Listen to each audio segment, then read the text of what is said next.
चिन्ता सन्तानहन्तारो यत्पादाम्बुजरेणव सियानां तान्निजाचार्यान् प्रणमामि मुहुर्मुहुः यदनुग्रहतो जन्तुः सर्वदुःखातिगो भवेत् तमहं सर्वदा वन्दे श्रीमद्वल्लभनन्दनम् अज्ञानतिमिरान्धस्य ज्ञानाञ्जनशलाकया चक्षुरुन्मीलितं येन तस्मै श्रीगुरवे नमः। नमामि हृदये शेषे लीलाक्षिराब्धिशायिनं लक्ष्मीसहस्रलीलाभिः सेव्यमानं कलानिधिं चतुर्भिश्च स्त्रिभिस्तथा षड्भिर्विराजते योऽसौ पंचधारदये मम। क्या આવ્યા હતા આપણે આજે નવું અધિકરણ ચાલુ કરવાનું છે, શબ્દાદેવ પ્રમિતા અધિકરણ. પ્રમિતા અધિકરણ ને? હા, પ્રમિતા અધિકરણ. ઓકે.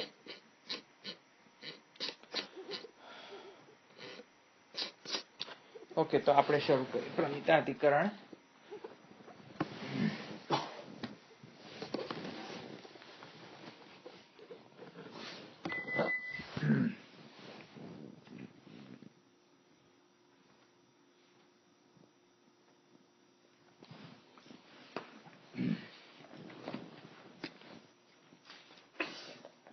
અધિકરણ 7મો પ્રમિતા અધિકરણ. આપણે વૃત્તિથી જોઈએ ને, અધિકરણ માલા ને વૃત્તિ ઓપન કરો એક સેકન્ડ, હું લઈ આવું.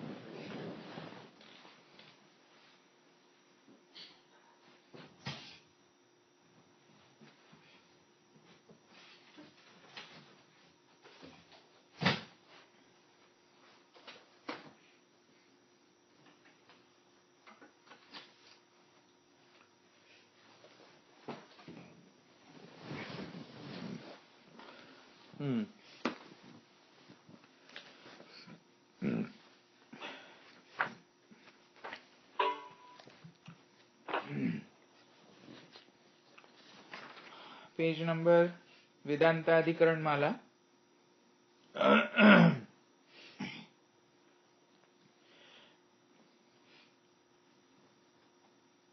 वेदांताधिकरण माला page number 12, page number 12.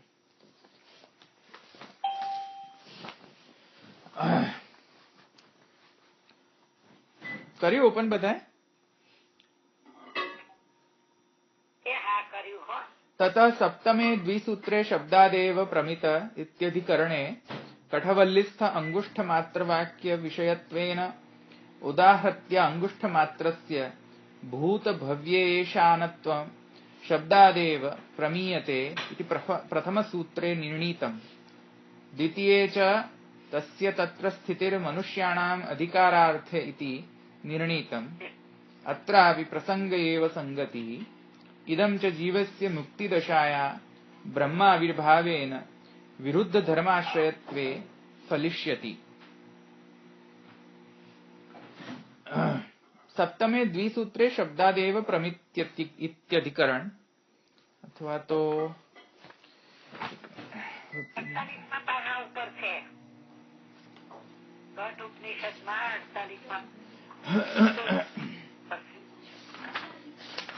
Okay.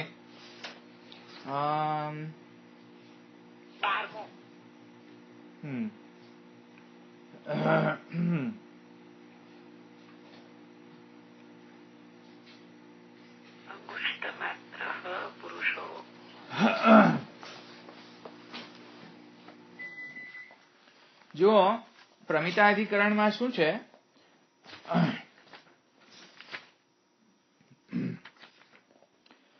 प्रसंगात् पुनर्बाधकान्तरम् आशंक्य परिहरति अंगुष्ठमात्र पुरुषो मध्यात्मनि तिष्ठति ईशानो भूतभव्यस्य न ततो विजुगुप्सति. અને અંગુષ્ઠમાત્ર પુરુષો જ્યોતિરિવા ધૂમક, એ બંને શ્રુતિ વિષય વાક્ય છે અહીંયા. કોની છે? કઠવલ્લીનો છે. હા, કઠવલ્લીસ્થ છે. કઠોપનિષદની આ શ્રુતિ છે. પછી કયો નંબર છે? તમે ફરીથી બોલી દો. 48. હા, તો કોઈને જો રેફરન્સ જોઈએ ને તો પેલા બુકમાંથી 48 છે.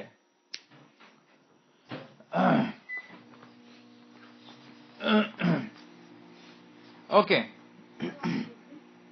હવે જો આ પ્રમિતા અધિકરણને સમજવું એકદમ ઈઝી છે જો દહરાધિકરણ સમજ્યા હોય તો, નહીં તો એ બહુ ટફ થઈ જાય છે. આવ્યું સમજમાં? એટલે પ્રમિતા અધિકરણની નો બે અધિકરણ જે છે એ પ્રી રિક્વિઝિટ છે પ્રમિતા અધિકરણને સમજવા માટે. પહેલું દહરાધિકરણ અને બીજો અનુકૃત્ય અધિકરણ. ઓકે, હવે આમાં શું કહે છે? જો એકદમ સિમ્પલ છે વિષય. જો તમે પેલા બંને અધિકરણ તો તમે ભણી ચુક્યા છો એટલે તમને એકદમ સહેલું લાગશે. આમાં શું કહે છે? મુદ્દામાં વાત એ છે કે દહરાધિકરણની અંદર જે કહેવામાં આવી હતી, જે વાત દહર શબ્દ જે હતો, એમાં દહરની જે અલ્પતાનો સૂચન થયો ને, દહરનો મતલબ જ છે અલ્પતા. તો એ જે અને આપણે એમ પ્રૂફ સિદ્ધ કર્યો કે દહરનો મતલબ છે પરમાત્મા. અને અનુકૃત્ય અધિકરણની અંદર આપણે એ સિદ્ધ કર્યું કે એ જે પરમાત્મા જે છે એનું અનુકરણ બધા કરે છે. સૃષ્ટિ જે છે એ સૃષ્ટાનું અનુકરણ કરે છે, એ આપણે જોયું. હવે અને કેમ કે તે સ્વાશ્રય આશ્રય છે, અને દહરાધિકરણમાં આપણે એમ જોયું કે તે વિરુદ્ધ ધર્માશ્રય છે. આવ્યો સમજમાં બંને? આટલે અહીંયા સુધી. હવે જુઓ, આ બંનેને પ્રીરિક્વિઝિટ તરીકે લઈને પછી હવે જો અહીંયા મહાપ્રભુજી કહે છે, હમણાં મહાપ્રભુજીને આપણે નથી લેવા, એક સેકન્ડ, આપણે પહેલા પેલું અધિકરણ માલા ફિનિશ કરીએ. હા, તો અધિકરણ માલામાં શું કહે છે કે કઠવલિસ્થમ અંગુષ્ઠ માત્ર વાક્ય. હવે કઠવલિસ્થ જે વિષય વાક્ય છે આપણે પહેલા જોઈ લઈએ, પછી મહાપ્રભુજીનું સ્ટેટમેન્ટ જોઈએ. વિષય વાક્યનો એટલે કે શ્રુતિ જે છે કઠોપનિષદની શ્રુતિ છે. કઠોપનિષદની કઈ શ્રુતિ છે? 4થો અધ્યાય ને 12મો, મને 4થો વલ્લી અને 12મો શ્રુતિ છે, 12મો નંબર છે એનો. ઓકે, એવી રીતે 12મો ને 13મો બંને છે. 12મી અને 13મો શ્રુતિ છે, 4થી વલ્લી છે. એમાં કહે છે અંગુષ્ઠ માત્ર પુરુષો મધ્યાત્મિની તિષ્ઠતિ ઈશાનો ભૂત ભવ્યસ્ય ન તતો વિજિગુપ્સતિ. વિજિગુપ્સા જે છે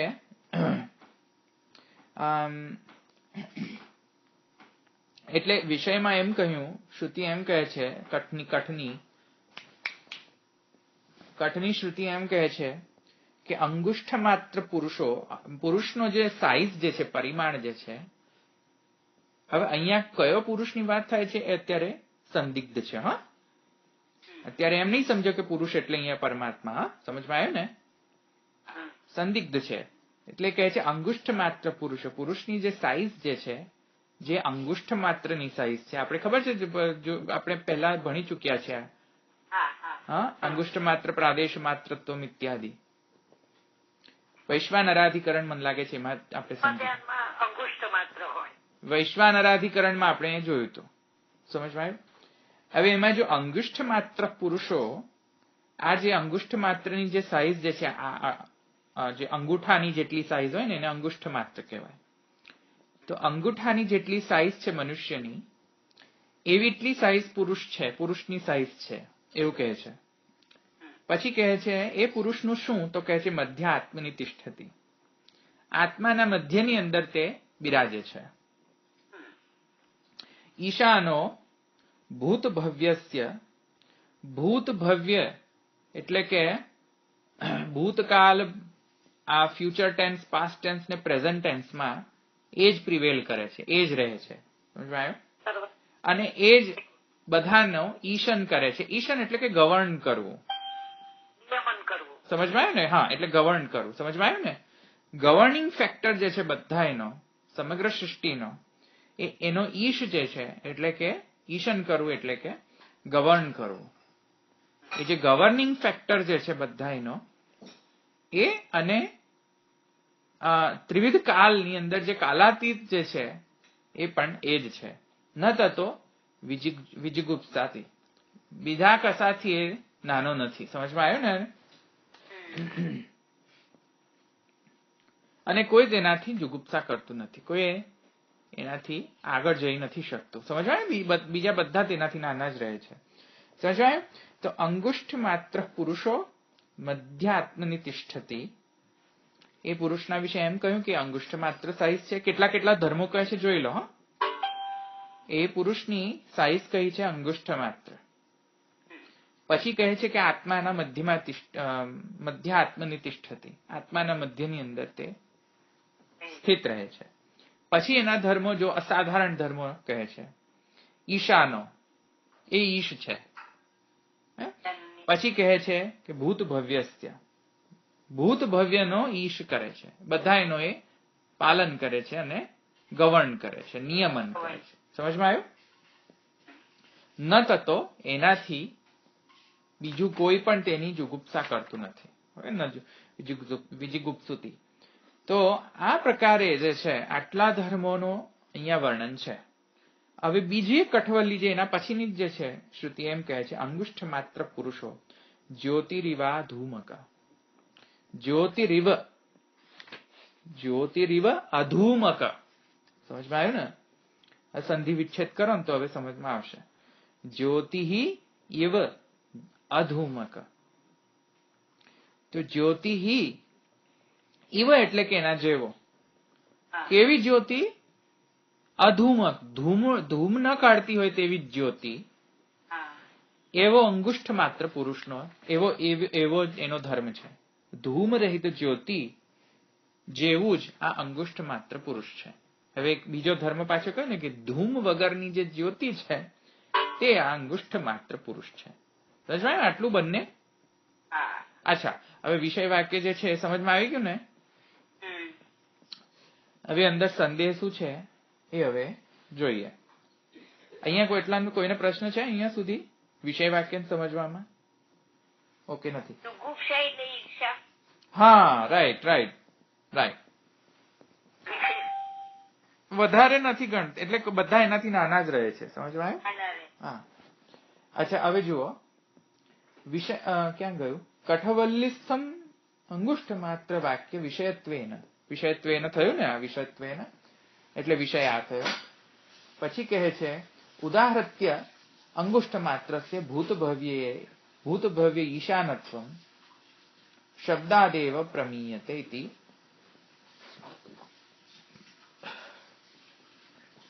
આ બધા જે શબ્દો જે છે તેનાથી આપણને સિદ્ધાંત જણાઈ જાય છે. પ્રમીયતે એટલે શું? પ્રમા.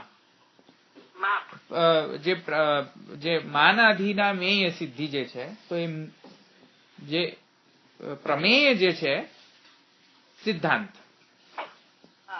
અને પ્રમાણ જે છે એટલે કે માનાધીના મેય સિદ્ધિ માન સિદ્ધિશ્ચ લક્ષણાત. મેં તમને સમજાવ્યું હતું ફર્સ્ટ શરૂ કરતા પહેલા બ્રહ્મસૂત્ર. તો માનાધીના મેય સિદ્ધિ માન શબ્દ માન સિદ્ધિશ્ચ લક્ષણાત. તો લક્ષણ જોઈએ, એ લક્ષણથી આપણે એને પહેલા તો ડિફાઇન કરવું પડે. લક્ષણ પ્રમાણાભ્યામ વસ્તુ સિદ્ધિ, મેં તમને એ પણ સમજાવ્યું હતું. તો લક્ષણ અને પ્રમાણ આ બંને વસ્તુ હોય સાથે તો આપણે કોઈ પણ વસ્તુને સિદ્ધ કરી શકીએ. તો લક્ષણ અને પ્રમાણ પહેલા એને ડિફાઇન કરો, પછી એને જાણવાના જે મીન્સ છે એને ડિફાઇન કરો. આ બંનેનું ડેફિનેશન થાય તો પછી આપણે કંઈક કહી શકીએ કે ભાઈ આ સિદ્ધ થઈ વસ્તુ. સમજાયું? એટલે કે જો ગુલાબને સિદ્ધ કરવું હોય તો ગુલાબને કઈ રીતે સિદ્ધ કરવાનું? પહેલા ગુલાબ શું છે એની તો વ્યાખ્યા સ્ટાન્ડર્ડ કરો. સમજમાં આવ્યું કે નહીં? ગુલાબની વ્યાખ્યા શું પહેલા મનુષ્યના પ્રમાણે? પેલા ઢોરને તમે કહો કે ગુલાબ છે તો ઢોરને ક્યાંથી ખબર પડવાની હતી? ભેંસને ખબર પડવાની હતી કે ગુલાબ શું છે? ભેંસને ખબર ન પડે ગુલાબ શું છે. મનુષ્યને ખબર પડે કે ગુલાબ શું છે, પણ કેમ ખબર પડે છે? નાના બાળકને ગુલાબ ખબર હોય છે? નથી ખબર હોતી. પેલા ડિફાઇન તો કરવું પડે ને, વ્યાખ્યા આપવી પડે કે ગુલાબ બરાબર શું. તો ગુલાબ બરાબર એટલે કે જેનો રંગ આવો હોય, જેની જે ફિલિંગ હોય એટલી આવી હોય, ફિલિંગ આવો દેખાવ હોય, આવો રંગ હોય, આવા પ્લાન્ટ ઉપર ઉગતો હોય, આવા એના પાંદડા હોય, તો એને ગુલાબની ડેફિનેશન અપાય. આવ્યું સમજમાં? તો એને લક્ષણ કહેવાય, કેરેક્ટરિસ્ટિક્સ. સમજમાં આવ્યું? અચ્છા, હવે એને જાણવાનું કેવી રીતે કે ગુલાબ જ છે? કોઈ પણ વસ્તુને ડિફાઇન તો કરી દીધી, હવે એને જાણવા માટેના મીન્સ શું, ઇન્સ્ટ્રુમેન્ટ શું? કેમ ઇન્સ્ટ્રુમેન્ટ જરૂરી છે? કે કાલે ઉઠીને પેલા ભેંસ પણ એમ કહી દે કે નહીં નહીં તમે ગુલાબ જેવા છો, તે મારે સાચું માનવાનું? આ તો તમે મને એમ કહી દો કે તમે ગુલાબ લાગો છો, તો એમાં મારે કેવી રીતે સાચું માનવાનું? સાચું છે કે ખોટું છે કઈ રીતે ખબર પડે? કોઈ પણ એ તો કઈ બોલી જાય, સોફા સેટને જોઈને ગુલાબ બોલી જાય કે આ તો ગુલાબ છે, મારે કઈ રીતે સાચું માનવાનું? એટલે કે બીજો કોઈ પણ વ્યક્તિ જે છે એ પણ એમાં આપણે ચર્ચામાં આપણે જવું નથી. તો એ કહે છે કે શબ્દાદેવ પ્રમીયતે, શબ્દથી જ એનો પ્રમેય નિશ્ચિત થઈ જાય છે, શબ્દ પ્રમાણથી જ એનો પ્રમેય નિશ્ચિત થઈ જાય છે. અહીંયા હવે બધું સમજાઈશું કે કઈ રીતે છે. શબ્દાદેવ પ્રમીયતે એ કઈ રીતે? ઓકે, એટલે આપણે સૂત્ર જોઈએ ને, પેલો વૃત્તિ જુઓ પછી તમને સમજમાં આવશે. વૃત્તિ કહે છે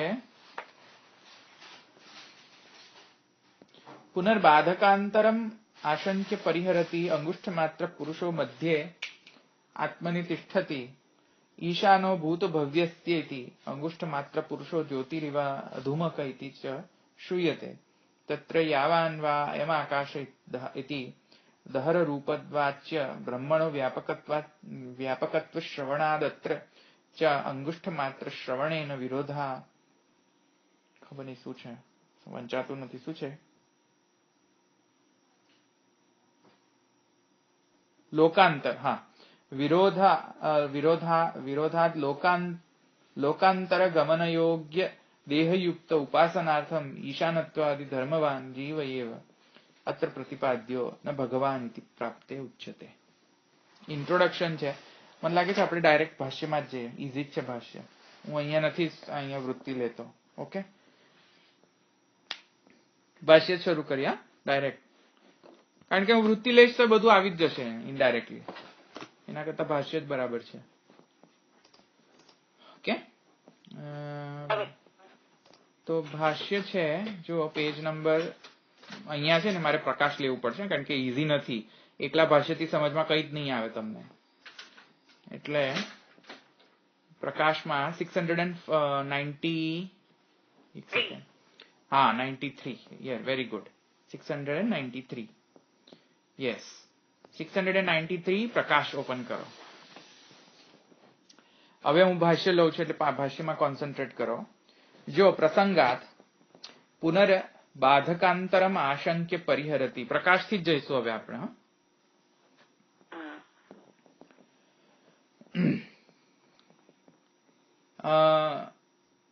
હા, એટલે જો પ્રસંગાત પ્રસંગ અનુસાર પુનર્બાધકાંતરમ આશંક્ય પરિહરતી, ફરીથી એક બાધકાંતર ફરી આવે છે એની શંકાનો પરિહાર કરે છે. હવે આમાં ઘણી બધી પ્રશ્નો થઈ શકે કે પહેલા પ્રસંગ કયો છે, કયો બાધક, કયો બાધકાંતર ઇત્યાદિ ઇત્યાદિ.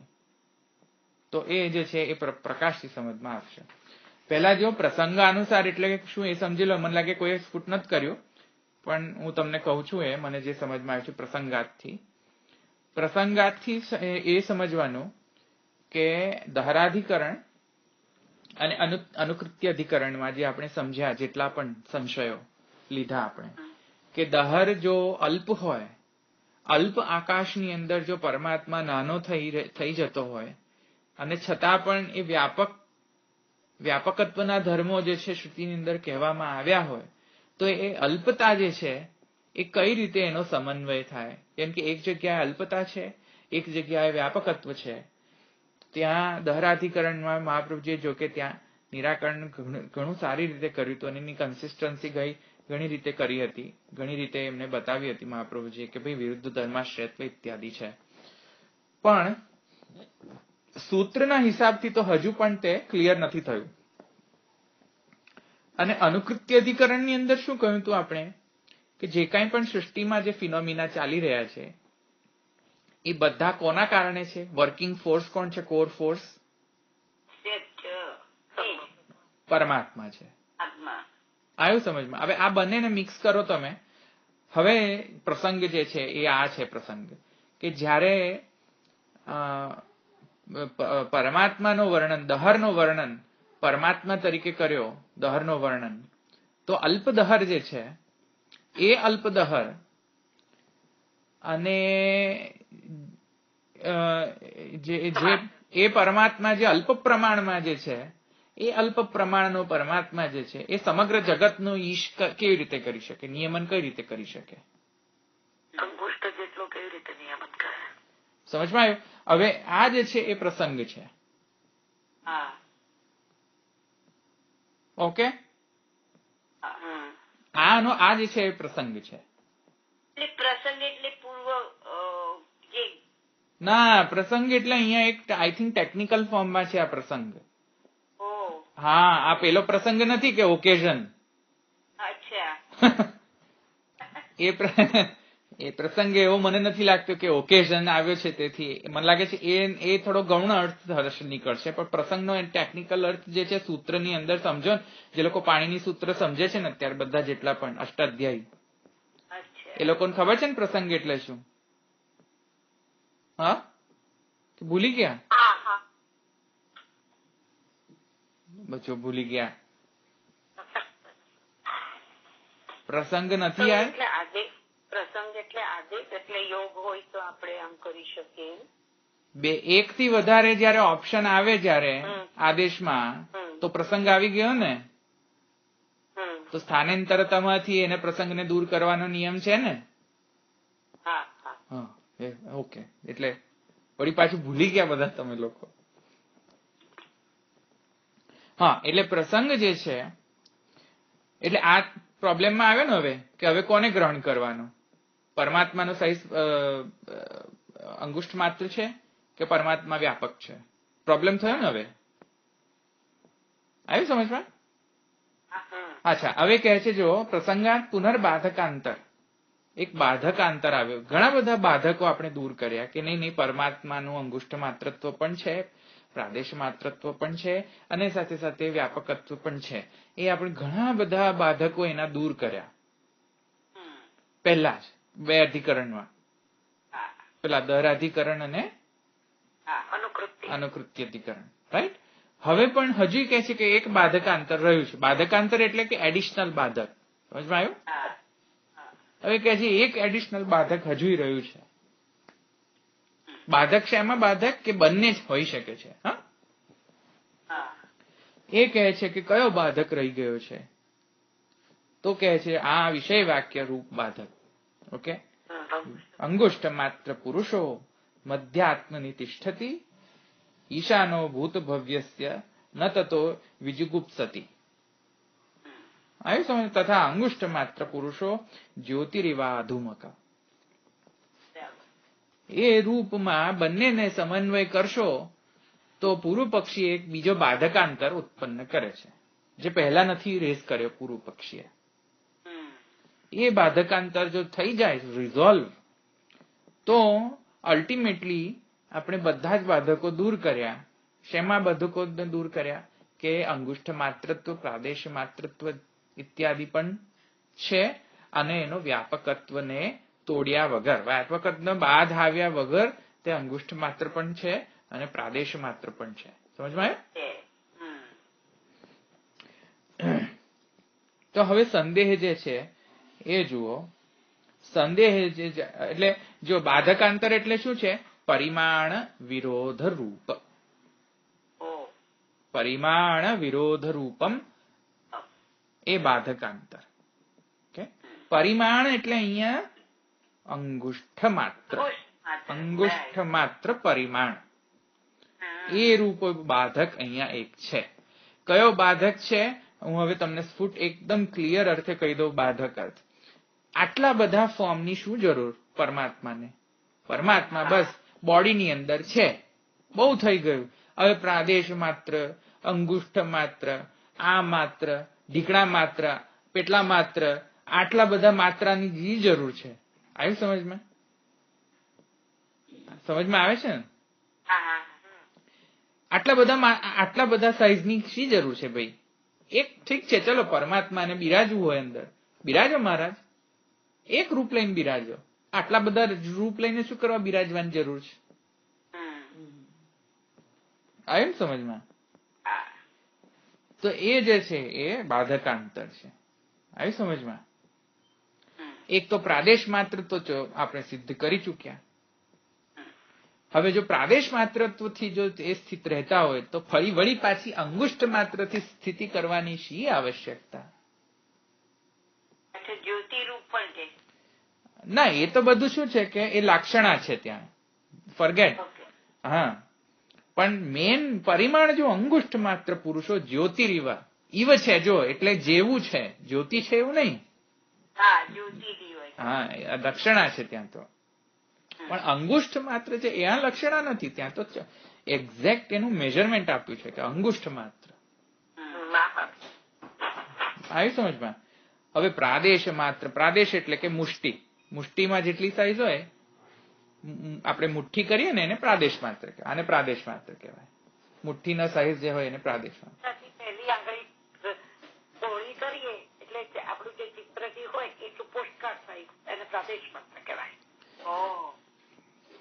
હવે અંગુષ્ઠ માત્ર જે છે, જો પ્રાદેશ માત્રમાં સ્થિતિ હોય તો અંગુષ્ઠ માત્રની શી આવશ્યકતા? એ સમજમાં આવ્યું હવે? અચ્છા, એટલે હવે કહે છે જો એક બીજો બાદ, એટલે હવે જો શંકા કરે છે આની અંદર, યાવાન વા અયમ આકાશ ઇતિ વ્યાપકત્વમ અંતસ્થિતસ્ય પ્રતીતમ અંગુષ્ઠ માત્રતા ચ અત્ર પ્રતીયતે. ત્યાં જે છે એ સંશય છે. અહીંયા સંશય પક્ષ આ છે. સંશય પક્ષ શું છે? હમણાં જ આપણે જોયું હતું દહરાધિકરણમાં, રાઈટ? દહરાધિકરણમાં આપણે જોયું હતું કે જેટલું આકાશ બહાર છે તેટલું જ આકાશ અંદર છે. બહાર નહીં, અંદર છે. જેટલું બહાર છે તેટલું જ અંદર છે. એ જોયું ને, યાવાન વા અયમ આકાશ.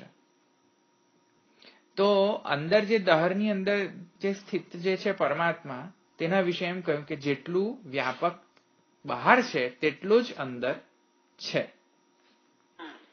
એ વ્યાપકની અંતઃસ્થિતિ ત્યાં કહી. વ્યાપક બ્રહ્મ જે છે એની સ્થિતિ દહર રૂપ અલ્પ પ્રદેશની અંદર કહી, દહરાધિકરણની અંદર. એમાં એ કહે છે કે જ્યાં એમ કહ્યું છે વ્યાપકની અલ્પમાં સ્થિતિ જે કહી, ત્યાં અંગુષ્ઠ માત્ર જે છે તે જે છે એ કદાચિત અંગુષ્ઠ માત્રત્વ જે છે એ તો જસ્ટ પ્રતીતિ માટે છે, એકચ્યુઅલીમાં છે નહીં. એટલે દહર જે છે એ એમ કહે છે કદાચિત અંગુષ્ઠ માત્ર છે. કારણ કે ત્યાં તો દહરનો ક્લેરિફિકેશન નહીં કે દહરની સાઈઝ કેટલી ભાઈ, પ્રાદેશ કે અંગુષ્ઠ, શું દહરની સાઈઝ કેટલી? અલ્પ પણ કેટલું અલ્પ? પ્રાદેશ માત્ર અલ્પ, અંગુષ્ઠ માત્ર અલ્પ, કેટલું અલ્પ? ત્યાં એ ક્લેરિફિકેશન નહીં. સમજમાં આવ્યું? છાંદોગ્યોપનિષદમાં, છાંદોગ્યોપનિષદમાં એટલું જ કહ્યું છે કે ભાઈ દહર આકાશ, પુંડરીકમ. ત્યાં દહરનો મતલબ ચોખ્ખો નહીં કર્યો ત્યાં કે પ્રાદેશ કેટલી, મેઝરમેન્ટ કેટલું એનું, અંગુષ્ઠ માત્ર ખરું કે નહીં. આવ્યું સમજમાં? અચ્છા, તેથી એ ગણી લે છે કે આ ભાઈ આવું લાગે છે ખરું કે કદાચિત એનું જ વર્ણન અહીંયા હશે. અચ્છા, હવે જો એવું હોય તો પછી બંને વાક્યનો વિરોધ થાય છે. કેમ કે જે વસ્તુ અંગુષ્ઠ માત્ર હોય એ વસ્તુ વ્યાપક કઈ રીતે હોઈ શકે? આવી સમજમાં? જે વસ્તુ અંગુષ્ઠ માત્ર હોય એ વ્યાપક કઈ રીતે હોઈ શકે? એ કહે છે કે તેથી કરીને અતો વિરોધાત, તેથી આનો વિરોધ આવે છે. બંને શ્રુતિઓનો વિરોધ આવે છે. એક શ્રુતિ કહે છે અંગુષ્ઠ માત્ર પુરુષ, બીજી શ્રુતિ કહે છે કે જેટલું આકાશ બહાર છે એટલું જ આકાશ અંદર છે. તો વ્યાપક પણ છે, સાથે સાથે અંગુષ્ઠ માત્ર પણ છે.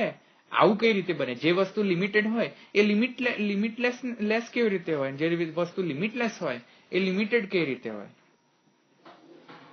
સમજમાં આવ્યું? એ તો દહર જેવું થયું ને. પણ દહર જેવું થયું, પણ એડિશનલ બાધકાંતર મેં તમને કહ્યો નહીં. પરિમાણનું કહ્યું તે પરિમાણ, હા, આટલા બધા પરિમાણ લઈને અંદર બિરાજવાની જરૂર? હા, એક પરિમાણ લઈને બિરાજો જરા. આવ્યું સમજમાં? હા. આટલા બધા પરિમાણોની કઈ જ જરૂર નથી.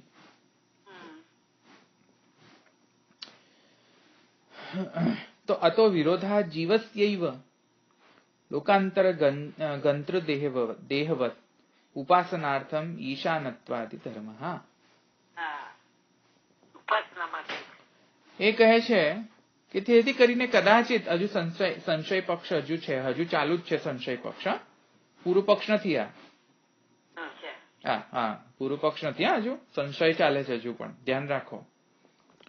તેથી સંશયમાં એવું રેસ કરે છે કે કદાચિત અતો વિરોધાદ, આ વિરોધના કારણે કદાચિત સંશયમાં એવું લાગે છે કોઈકને, સંદેહ એવો થાય કે તેથી કરીને આ કોઈક જીવની જ વાત હશે, કદાચ કોઈક જીવની વાત હશે. કારણ કે બ્રહ્મમાં તો આવું પોસિબલ જ નથી. બ્રહ્મ વ્યાપક હોય એ અંગુષ્ઠ માત્ર કઈ રીતે બની જાય? અને બને તો ચલો બન્યો, પણ હવે પ્રાદેશ માત્ર, અંગુષ્ઠ માત્ર આટલા બધા શેપ લેવાની શી જરૂર, મેજરમેન્ટ લેવાની?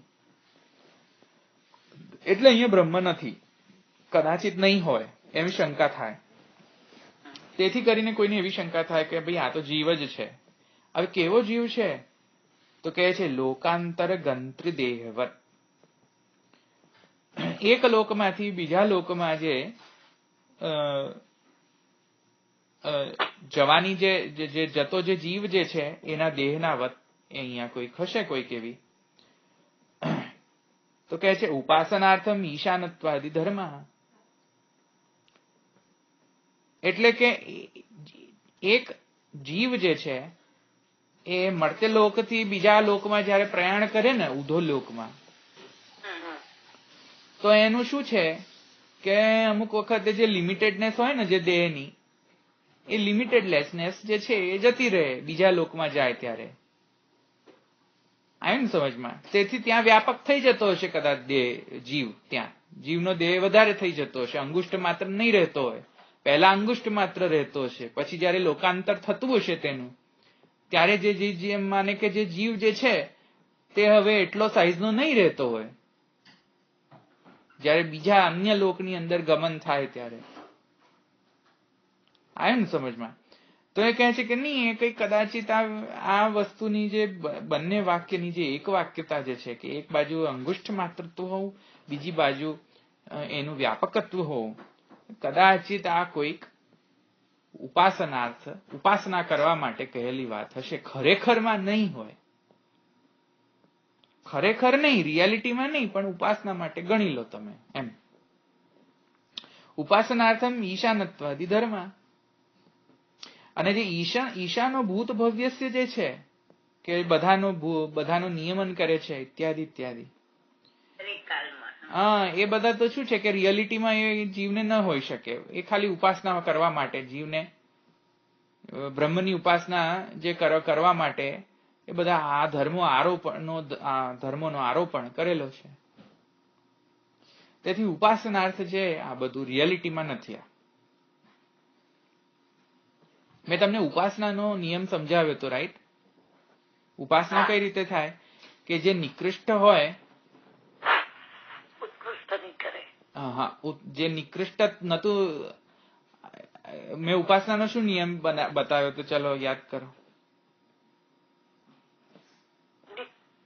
ઉત્કૃષ્ટ હોય નિકૃષ્ટની સેવા ના કરે, નિકૃષ્ટ હોય ઉત્કૃષ્ટની સેવા કરે. સેવા નહીં પણ ઉપાસના, એમ કે ઉત્કૃષ્ટ. હા, ઉત્કૃષ્ટ જે છે નિકૃષ્ટની ઉત્કૃષ્ટત્વેની ઉપાસના થાય, પણ ઉત્કૃષ્ટની નિકૃષ્ટત્વેની ઉપાસના કઈ રીતે થાય? તમે એમ કહો કે બ્રહ્મ જે છે એ ચીટર છે, તો એ કઈ ઉપાસના થઈ કહેવાય?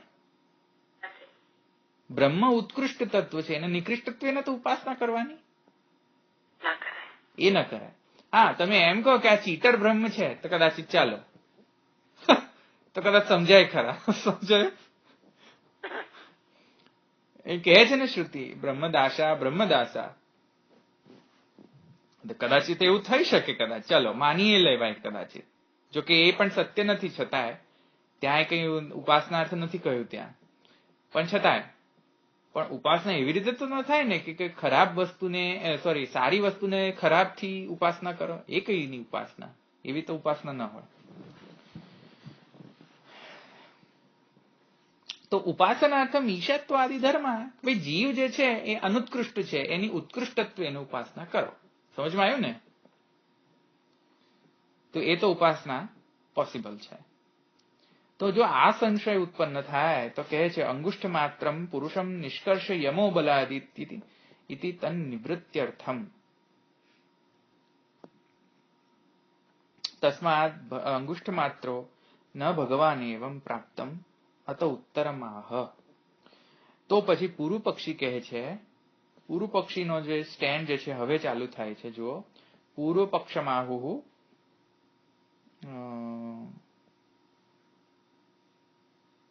ક્યાં ગયું? હા, અતો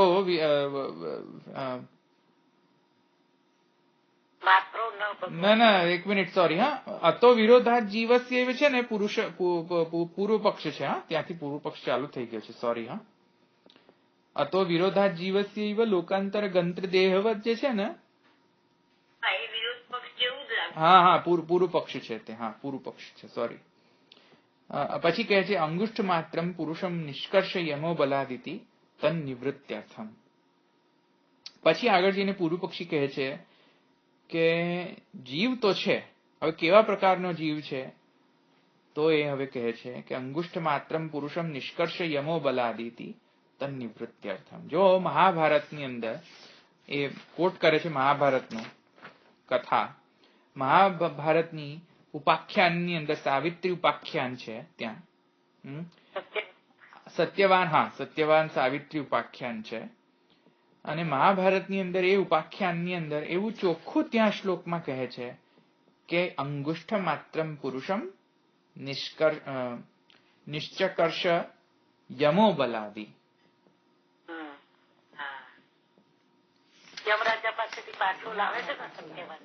હા, તો એક જો એ કહે છે કે પુરુષને અંગુષ્ઠ માત્ર પુરુષ જે છે, એટલે કોનો પુરુષ? પેલો સત્યવાનનો. તો સત્યવાનનો અંગુષ્ઠ માત્ર પુરુષ, એ શબ્દ જુઓ, અંગુષ્ઠ માત્ર શબ્દ લખ્યો છે, જુઓ. હા, અંગુષ્ઠ માત્ર પુરુષને શું કર્યું? યમે નિશ્ચકર્ષ યમો બલાદ. યમ જે છે, હા, યમ જે છે એને ખેંચ્યો, બળપૂર્વક ખેંચ્યો એના દેહમાંથી. હા, કોના દેહમાંથી? સત્યવાનના. અને સત્યવાનનો જીવ, અહીંયા જો જીવ પરક છે ને, પરમાત્મા થોડી ખેંચાય. પરમાત્મા તો કોઈનાથી ખેંચાય. એટલે અહીંયા અર્થ શું નીકળ્યો? જો જીવનો નીકળ્યો, પાછું અંગુષ્ઠ માત્રી છે અહીંયા તો. એટલે પૂર્વ પક્ષી કે જો અહીંયા મહાભારત ઉપર ક્યાંથી, એટલે પૂર્વ પક્ષી પણ જો વાલા પાછા મહાપ્રભુજી જ છે પાછા, પણ છતાંય જો ક્યાંથી લઈ આવ્યા છે? અંગુષ્ઠ માત્ર પુરુષમ નિશ્ચકર્ષ યમો બલાદ. તો અંગુષ્ઠ માત્ર પુરુષ છે, એને યમે બલપૂર્વક તેને ખેંચ્યો. હવે જયારે ખેંચ્યો તો ડેફિનેટલી જીવ છે. આ બ્રહ્મ તો હોય જ નહીં, કારણ કે યમથી થોડી ખેંચાય પરમાત્મા. તો બ્રહ્મ જ સોરી જીવ જ છે.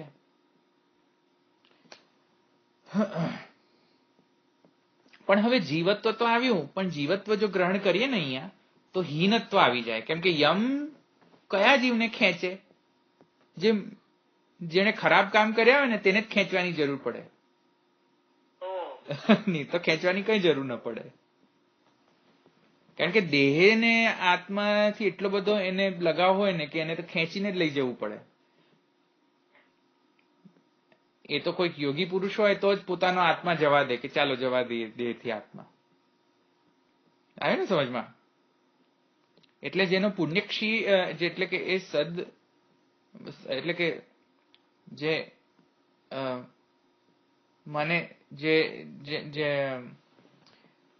જે લોકોનો પુણ્યનો ઉદય થયો હોય અને જે મુક્તિના અધિકારીઓ હોય ને તેમને ખેંચવાની કોઈ જરૂર ન હોય.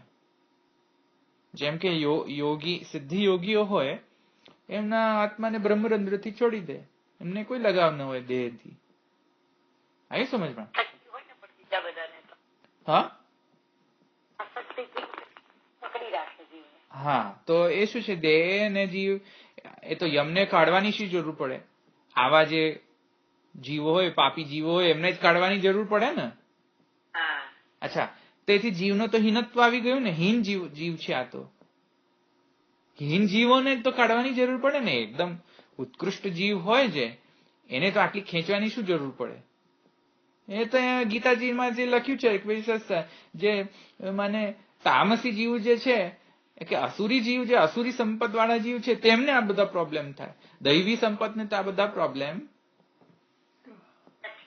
છે જ નહીં. દૈવી સંપદ વિમોક્ષાય. આવ્યું ને સમજમાં? હા, તો દૈવી જીવોને તો માને અશોચ્ય આનંદ શોચત્વમ પ્રજ્ઞાવાદાંશ ભાષસે ગતાસુ ન ગતાસુંશ્ચ નાનું શોચંતી પંડિતા. એવું જ હોય ને. તો સાંખ્ય એમને સિદ્ધ હોય, વિવેક એમને સિદ્ધ હોય. તો એને કોઈ શોક હોતો નથી મરવાનો. જે સાત્વિક જીવ જે છે તેમને મરણ આદિનો કોઈ પણ શોક હોતો નથી. એ તો અસુરી સંપદ વાળા જે જીવ હોય તેમને મરવાનો ભય લાગે છે. સમજમાં આવ્યું ને? હવે જો તો અસુરી સંપદ વાળા જે હીન જીવને જો અહીંયા લઈએ કે અંગુષ્ઠ માત્ર પુરુષ એટલે હીન જીવ, એમ લેવું? એમ તો ન લેવાય. કેમ કે જો લઈએ તો શું બાદ આવે કે ઈશાનો ભૂત ભવ્યસ્ય, એ કઈ રીતે એની સંગતિ કરવી? એટલે કે એવો અર્થ ઘટિત થઈ જાય કે આસુરી જીવ જે છે કે તામસી જીવ જે છે એ બધા એનું નિયમન કરે છે. કઈ રીતે થાય? અર્થ બેસે ન બેસે? એ જ અંગુષ્ઠ માત્ર પુરુષ માટે કહ્યું છે કે ઈશાનો, તો અર્થ એવો ઘટિત થઈ જાય અસુરી જીવ જે છે એ બધાનું નિયમન કરે છે. એવું તો ઘટિત થાય નહીં, થઈ જ ન શકે. અસુરી જીવ કોઈનો નિયમ, પોતાનો જ નિયમ નથી કરી શકતો, બીજાનો કઈથી નિયમ કરવાનો હતો? અસુરી જીવ પોતાનો જ નિયમ નથી કરી શકતો, અવિવેકી થઈ જાય છે. પોતામાં તો વિવેક નથી રહેતો, બીજાને શું વિવેકી બનાવવાનો હતો અને બીજાને શું નિયમનમાં લાવવાનો હતો. આવ્યું સમજમાં?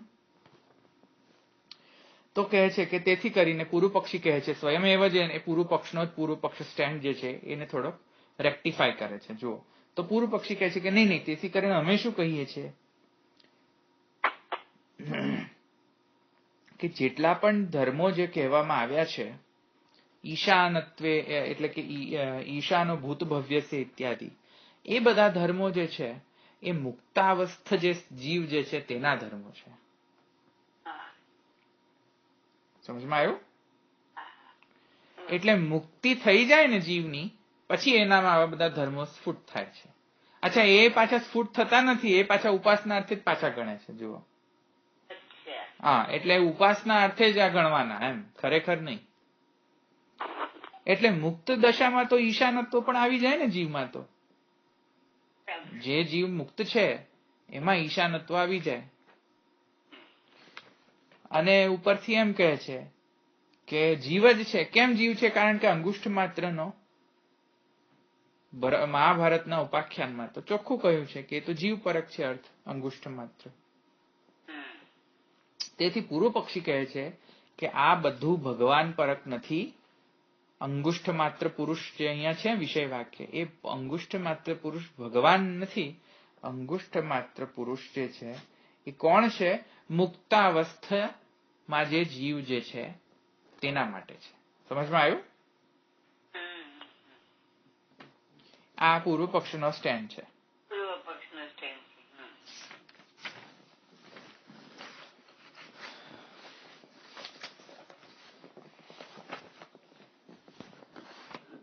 એક પ્રકારના જીવ બતાવી દીધા ને પણ મુક્તાવસ્થા વાળાને એવી રીતે બે થયું ને.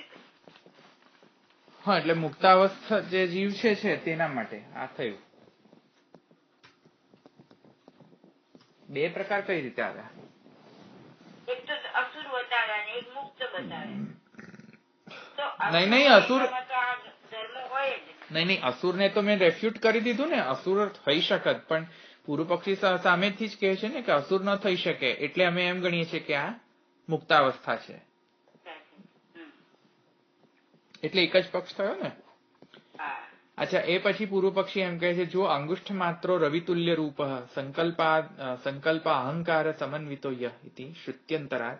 આ પ્રકાશમાં કહ્યું છે. બીજી એક શ્રુતિ પણ આપી. જો ભારત મહાભારતનું ઉપાખ્યાનીય એડિશનમાં પણ આવું પૂર્વ પક્ષ થઈ શકે.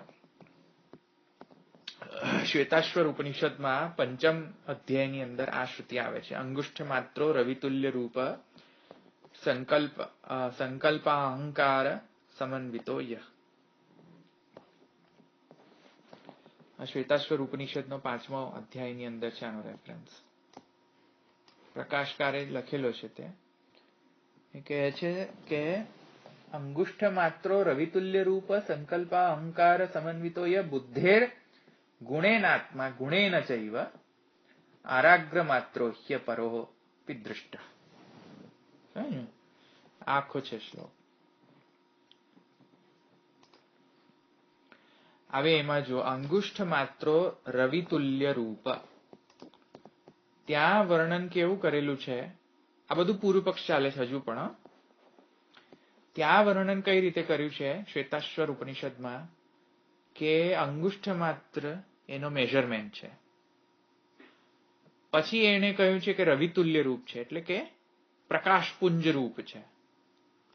પછી કહ્યું છે કે સંકલ્પ અહંકાર સમન્વિતો, એ સંકલ્પ ઇત્યાદિ વૃત્તિ અહંકાર ઇત્યાદિ વૃત્તિઓથી સમન્વિત છે. તો અહીંયા પરમાત્મા હોય, આ પરમાત્મા પરક હોય આ વર્ણન. સંકલ્પ અહંકાર સમન્વિતો ય. અહંકાર કોને લાગે? અહંકારનો રૂપ પ્રકૃતિનો જે તત્વ જે છે સંકલ્પ ઇત્યાદિ વૃત્તિઓ, એ તો પુરુષ રૂપ જીવને લાગે, પરમાત્માને લાગે? પરમાત્માને ન લાગે. તેથી આ અંગુષ્ઠ માત્રો જે છે રવિતુલ્ય રૂપ, એ કોના માટે કહ્યું છે? જીવને માટે કહ્યું છે. તો અંગુષ્ઠ માત્ર તો જીવ માટે પણ કહ્યું છે. તો મારે શું સમજવાનું? પરમાત્મા અહીંયા છે અંગુષ્ઠ માત્ર કે જીવ છે? આવ્યું તમે? પૂર્વ પક્ષ કહે છે સમજાયું? વિષય વાક્યની અંદર અંગુષ્ઠ માત્ર પુરુષો મધ્યાત્મની તિષ્ઠતી ઈશાનો ભૂત ભવ્યસ્ય ન તતો વિજુગુપ્સતી. એમાં મારે જીવ ગણો કે પરમાત્મા ગણો? તો પૂર્વ પક્ષી કહે છે કે આ જીવ છે. કેમ કે અંગુષ્ઠ માત્રો રવિતુલ્ય રૂપ સંકલ્પ અહંકાર સમન્વિતો યતઃ યહ. સમજમાં?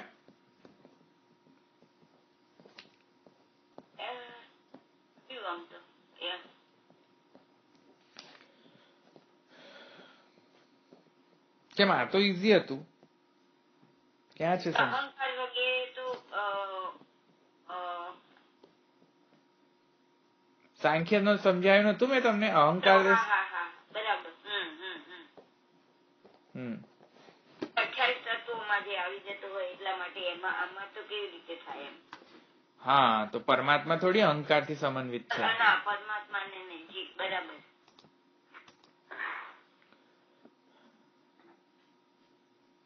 અચ્છા, તોથી હવે પૂર્વ પક્ષ થઈ ગયો ને દ્રઢ. અચ્છા, હવે આ બધા પૂર્વ પક્ષોનો હવે આન્સર કરવા માટે કહે છે શબ્દાદેવ પ્રમિતઃ. સૂત્ર શરૂ થાય છે શબ્દાદેવ પ્રમિતઃ. ચલો સંધિ વિચ્છેદ કરો. હવે બોલો ભાઈ, બોલો. સુઈ ન જાઓ બધા, બોલો. ચલો. શબ્દ આદેવ ખોટું હશે. શબ્દાદેવ. હા, very good, Pramit. Very good, Amit અધિકરણ. Very good. ચલો, એટલે શબ્દાદ એવ પ્રમિતઃ. અચ્છા, શબ્દા પછી જલાન જશોન્તે પહેલા પણ પાછી સંધિ વિચ્છેદ કરવી પડશે ને. શબ્દાદ તમે કહ્યું છે, રાઈટ? શબ્દાત. હા, શબ્દાત થઈ જશે. હા, બરાબર. એટલે શબ્દાત એવ પ્રમિતઃ. પછી હા, તો શબ્દાદ પછી જલાન જશોન્તે કરશો તો શબ્દાત થઈ જશે ને. પછી સંધિ કરશો અધીનમ પરેણ સંયોજન તો શબ્દાદેવ જશે. જલામ જશોન્તે કરી. ઓકે, તો દ નો ત થઈ જશે. ના આવે શબ્દાદેવ એમ સિમ્પલ ના આવે. ના, જલાન જશોન્તે કઈ ગયો? જલાન જશોન્તે કરવાનું ને. શબ્દાત જે છે એ પણ પાછો સંધિત કરેલો શબ્દ છે, એને પાછો વિચ્છેદ તો કરવો પડશે ને. શબ્દાત કઈ રીતે આવ્યું? જલાન જશોન્તે કર્યું ત્યારે શબ્દાત આવ્યો ને. એટલે શબ્દાત ત હશે. શબ્દાત. હા, તહલંત. હવે શબ્દાત જો કઈ વિભક્તિ છે, જો હમણાં જ આપણે ભણી ચુક્યા છે. કઈ રીતે? નો નો નો, પાંચમી. યસ.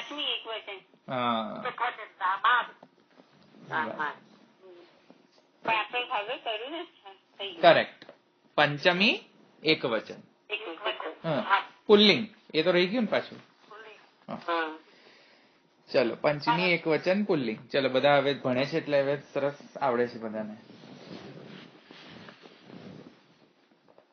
તો શબ્દાત એવ પ્રમિતઃ. તો હવે શબ્દના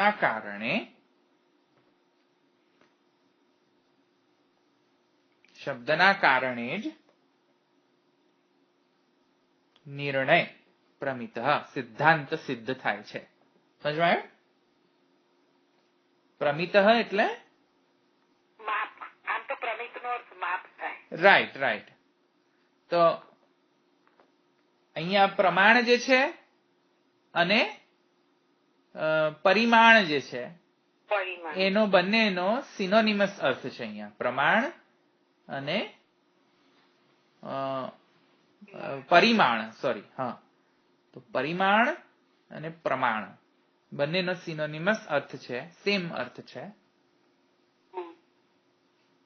પણ અહીંયા જે છે પ્રમિતઃ જે છે એ સિદ્ધાંત પક્ષ છે. હા, સમજાય?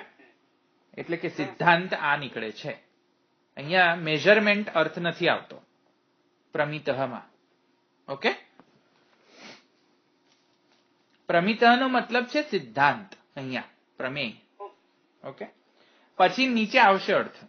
ઓકે, હમણાં આપણે નીચે સૂત્ર જોઈશું ને, સોરી ભાષ્ય જોઈશું, ત્યારે જે શબ્દો યુઝ કર્યા છે ને, પ્રમાણ, ત્યાં પ્રમાણનો મતલબ છે એ પ્રમાણ ખરેખર પેલો પ્રમાણ નહીં પણ મેઝરમેન્ટ પ્રમાણ.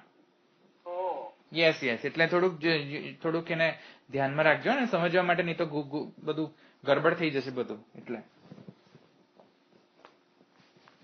અંગૂઠા જેવડો કર્યું ને, એટલે જેવડો એટલે પ્રમાણ જ ને એમ. હા, પણ અહીંયા સૂત્રમાં નથી અર્થ. પ્રમાણ એટલે મેઝરમેન્ટ, એવો અર્થ નથી સૂત્રમાં. મેઝરમેન્ટ કહી રહ્યા છે ને, પરિમાણ. સૂત્રમાં પ્રમિત છે, પ્રમિતઃ છે એટલે કે સિદ્ધાંત. નહીં, પ્રમેય એટલે સિદ્ધાંત. પણ પ્રમિત એટલે શું છે કે જે સિદ્ધ જે થાય છે તે એને પ્રમિત. જણાય છે એવું કે હા, તો જણાય છે એવું ના કહેવાય, પ્રૂવ થાય. પ્રૂફ થાય છે. હા હા.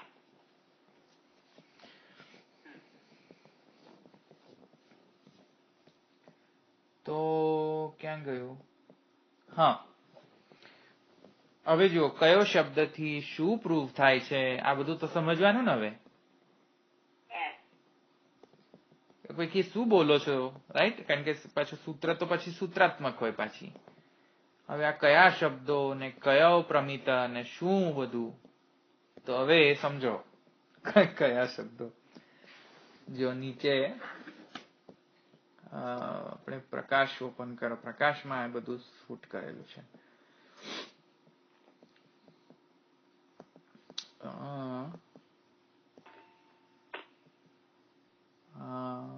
હા, જો શબ્દાત એવ, કયો શબ્દ? તો કહે છે કે શબ્દાદેવ ઇત્યાદિ વાક્ય પ્રકાશમાં છે. જો પૂર્વાર્ધે અંગુષ્ઠ માત્રત્વમ. વિષય વાક્ય શું હતો યાદ કરો. હવે તો યાદ રહી ગયું ને તમને કે અંગુષ્ઠ માત્ર પુરુષો મધ્યત આત્મનિ તિષ્ઠતિ ઈશાનો ભૂત ભવ્યસ્ય ન તો વિજિજ્ઞુષતે. આ જે છે એને લઈને હવે કહે છે કે વાક્યમાં જે પૂર્વાર્ધ જે છે, first part of the whole statement of this Shruti, which says અંગુષ્ઠ માત્ર પુરુષો. ત્યાં અંગુષ્ઠ માત્રત્વ જે છે એ કહીને પછી કહે છે, જો ઉત્તરાર્ધમાં શું કહે છે, તાવન માત્રસ્યૈવ ભૂત ભવ્યેશાનત્વમ ભક્તિ. શબ્દથી અર્થના દૃષ્ટિથી પણ એને કોઈ વિચારવાની કોઈ જ જરૂર નથી. જો ખરેખર શબ્દોમાં જેવું લખ્યું છે કે અંગુષ્ઠ માત્ર પુરુષો મધ્યાત્મની તિષ્ઠતિ ઈશાનો ભૂત ભવ્યસ્ય, એટલે શબ્દમાં જે જણાઈ આવે છે કે જે અંગુષ્ઠ માત્ર છે એ જ બધાનું નિયમન કરે છે. તાવન માત્રસ્યૈવ, એ જ બધાનો નિયમન કરે છે. ચોખ્ખું કહેલું છે, શબ્દો જ છે એ બધા આપેલા. વિષયમાં શબ્દો જે આપણને કહે છે એમાં કોઈ અર્થની પણ અર્થના દૃષ્ટિથી પણ આપણે આગળ જવાની કોઈ જ જરૂર નથી. શબ્દ પર તમે ધ્યાન આપશો તો પણ તમને ખબર પડી જશે કે અંગુષ્ઠ માત્ર પુરુષો ચોખ્ખું લખેલું છે અને એનો જ ઈશાનો કહ્યું છે. તો શબ્દાદેવ પ્રકર્ષણેન વિરુદ્ધ ધર્માશ્રયતયા માનાદિ ઇત્યર્થ.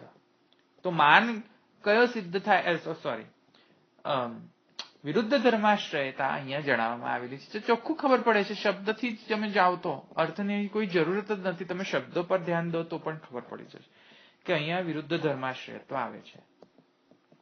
હવે એને વધારે સ્ફુટ કરે છે મહાપ્રભુજી કે કઈ રીતે, તો આગળ કહે છે કે અત્ર માનાદી ઇતિહાસ એટલે માનાદી એટલે અહીંયા શું અર્થ થાય? હા, માનાદી ઇતિહાસ એટલે માન એટલે આમાં અહીંયા શું અર્થ? ના ના ના ના ના, માન એટલે પ્રમાણ. અહીંયા માન એટલે પ્રમાણ.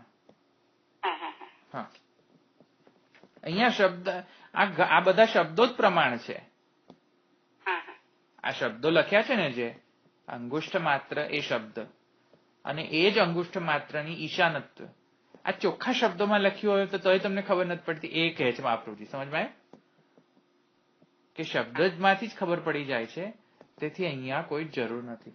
હવે જો અહીંયા સૂત્રમાં કોઈ પણ જગ્યાએ એવું નથી કહ્યું શબ્દાદેવ પ્રમિત એટલે કે આ વિષય વાક્ય. ખબર નહીં આ કઈ રીતે આ લોકો ભયંકર માઇન્ડ બોગલિંગ એમનો એ છે ઇન્ટરપ્રિટેશન ટેકનિક. આ લોકો કઈ રીતે વિષય વાક્ય લાવ્યા હશે.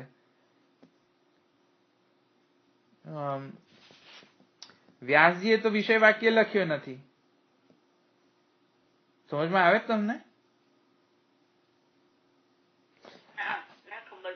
પણ મહાભારતમાં પેલું અંગુષ્ઠ માત્ર શબ્દ છે એના પરથી લાગ્યા ને.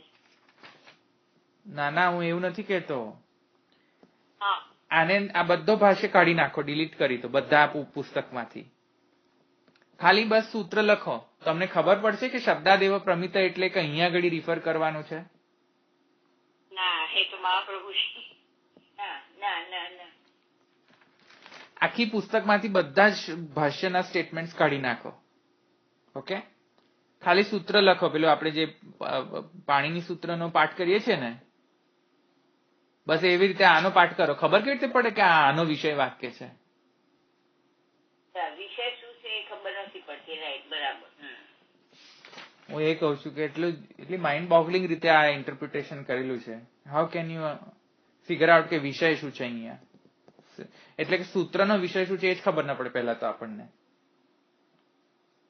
ખબર નહીં, આના તો કેટલા બધા અનંત મિનિંગ થાય. શબ્દાદેવ પ્રમિત, અહીંયા તો કાંઈ પણ લખ્યું નથી. એનીવેઝ, માઇન્ડ બોગલિંગ છે. કદાચિત હૃદયપેક્ષયા તું મનુષ્યાધિકારત્વાથી કદાચ થોડુંક પણ આઈડિયા આવે, પણ ઇટ્સ વેરી ડિફિકલ્ટ. ખબર કેવી રીતે પડતી હશે એમને કે અહીંયા વિષય વાક્ય છે? તો આપણે તો ઓલરેડી ભાષ્ય છે એ નથી ખબર પડતી. સૂત્રનું ભાષ્ય કરવાનું કઈ રીતે? આગળના 2 સૂત્રોમાંથી શોધી કાઢ્યું હશે. અરે પણ એ બહુ ભયંકર માઇન્ડ બોગલિંગ, મગજ દોડાઈને કામ કરવાનું છે. ખબર કેવી રીતે પડે માણસને કે આમાં આ વિષય વાક્ય હશે એમ? માઇન્ડ બોગલિંગ છે. સૂત્ર પર ભાષ્ય લખવું ને, very very very difficult. One of the toughest job. સૂત્ર પર ભાષ્ય લખવું એટલે મને લાગે છે એન્જિનિયરિંગ ને ડોક્ટર્સ નાથી પણ વધારે ટફ જોબ છે. કરવાનું કેવી રીતે આને? અત્ર સંધ્યા એવ ન કર્તવ્ય શબ્દાદેવ પ્રકર્ષેણ વિમાનાત. વિમાનાત એટલે છે વિમાન નહીં, પ્લેન નહીં. હા, વિમાનાત એટલે વિશેષેણ માનાત ઇતિ વિમાનાત. સારી રીતે સમજાય, સમજાઈ જાય ને, જેનો માન થઈ જાય. માન એટલે પાછું પેલો માન નહીં, ગુજરાતીનો માન નહીં. હા, પ્રમાણ. હા, એકદમ સારી રીતે સમજાઈ જાય એવું. સમજમાં આવ્યું ને? તો શબ્દાદેવ પ્રકર્ષેણ વિમાનાત યથા દર વાક્ય સૂક્ષ્મસ્યૈવ વ્યાપકત્વમ તથા અંગુષ્ઠ માત્રસ્યૈવ ઈશાનત્વમ. આ તો બધાને ખબર છે, હું નથી રિપીટ કરવાનો. ઓકે, વિરુદ્ધ ધર્માશ્રય, વિરુદ્ધ ધર્માશ્રય, વિરુદ્ધ. બહુ થઈ ગયું, સમજાઈ ગયું તમને. હું નથી કહેવાનો કંઈ પણ. યદિ ભગવાન તાદ્રશો ન સ્યાત. હવે જો આમાં થોડું તમને સમજાવવું પડશે. યદિ ભગવાન તાદ્રશો ન સ્યાત અન્યસ્ય તાદ્રશ્યત્વમ ન ઉપપદ્યેત. મહાપ્રભુજી કહે છે વિરુદ્ધ ધર્માશ્રયત્વના કારણે અંગુષ્ઠ માત્ર વ્યાપક પણ થઈ શકે અને વ્યાપક અંગુષ્ઠ માત્ર થઈ શકે. બધાને સમજમાં આવે છે, એકદમ ગળે ઉતરી જાય છે બધાને, પુષ્ટિ માર્ગીઓને તો. એટલે એમાં મને કઈ વિવેચના કરવાની જરૂર નથી, પણ આમાં વિવેચના કરવી જોઈએ. મહાપ્રભુજી આગળ જઈને કહે છે યદિ ભગવાન તાદ્રશો ન સ્યાત. જો ભગવાન આવું ન થઈ શકે, કયો ન થઈ શકે? વિરુદ્ધ ધર્માશ્રય. તો યદિ ભગવાન તાદ્રશો ન સ્યાત અન્ય તાદ્રશો ન ઉપપદ્યેત. તો જો ભગવાન આવું ન થઈ શકે તો બીજા લોકો આવી રીતે કઈ રીતે થઈ શકે? એટલે શું ટોન્ટ મારે? તમને ખબર પડી આમાં શું કહી દીધું? શું મહાપ્રભુજી કહ્યું કે પૂર્વ પક્ષી એમ કહેતો હતો કે જીવની વિરુદ્ધ ધર્માશ્રય તો મને ચાલશે, પણ બ્રહ્મની વિરુદ્ધ ધર્માશ્રય તો મને પચતી નથી. જીવની વિરુદ્ધ ધર્માશ્રય તો સિદ્ધ કરી દીધી ને કે મુક્તાવસ્થામાં હશે, તેથી કરીને અંગુષ્ઠ માત્ર પણ હશે અને પાછું ઈશાનત્વ પણ હશે. તો મહાપ્રભુજી એને ટોન્ટ મારીને કહ્યું કે ભાઈ જો જીવમાં આવું પોસિબિલિટી તું વિચારતો હોવ તો બ્રહ્મની જીવમાં એ પોસિબિલિટી આવી કઈ રીતે? સામર્થ્ય જીવમાં મુક્ત અવસ્થાની અંદર ઈશાનત્વ કરવાની સામર્થ્ય જીવમાં આવી કઈ રીતે? અનુકૃત્ય અધિકરણ વિચારો. અનુકૃત્ય અધિકરણ વિચારો ને. અનુકૃત્ય અધિકરણમાં શું કહ્યું તું? ન તદ ભાસયતે સૂર્યો ન શશાંકો ન પાવકા યદા આદિત્ય ગતમ તેજો જગત ભાસયતે અખિલમ ચંદ્રમસી યચ્ચ અગ્નૌ તદ તેજો વિદ્ધિ મામક. મારી છે તેજ. સમજમાં આવ્યું ને? સૂર્યચંદ્ર બીજામાં બધામાં જેટલી પણ પાવર જે છે બધી પાવર મારા કારણે છે. એવી રીતે જો જીવ મુક્તાવસ્થાની અંદર જીવમાં પણ આવી સામર્થ્ય આવતી હોય તો કોના લીધે આવશે?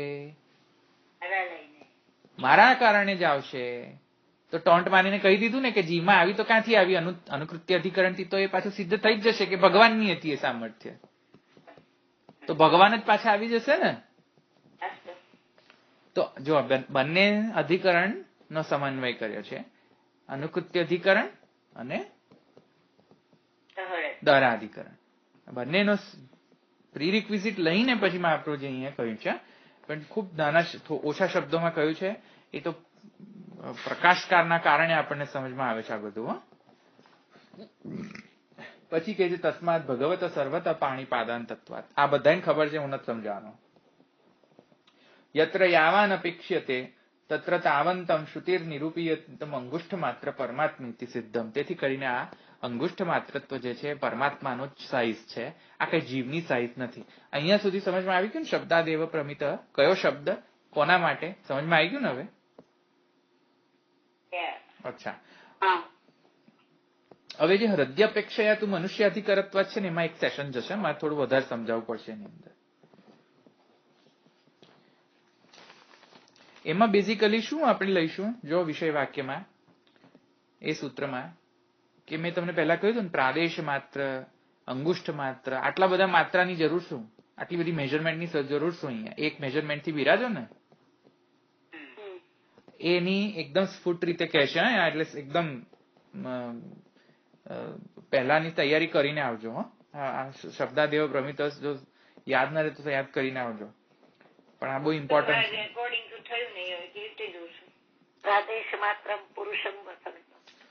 હૃદયાપેક્ષયા તો મનુષ્ય અધિકારત્વાદ બહુ જ ઇમ્પોર્ટન્ટ છે. નેક્સ્ટ આખું અધિકરણ પછી એની પર છે. એટલે તદુપતરીય પિત્ત અધિકરણ જે છે એ આનું આખું અધિકરણ એ અધિકારત્વાત ઉપર છે.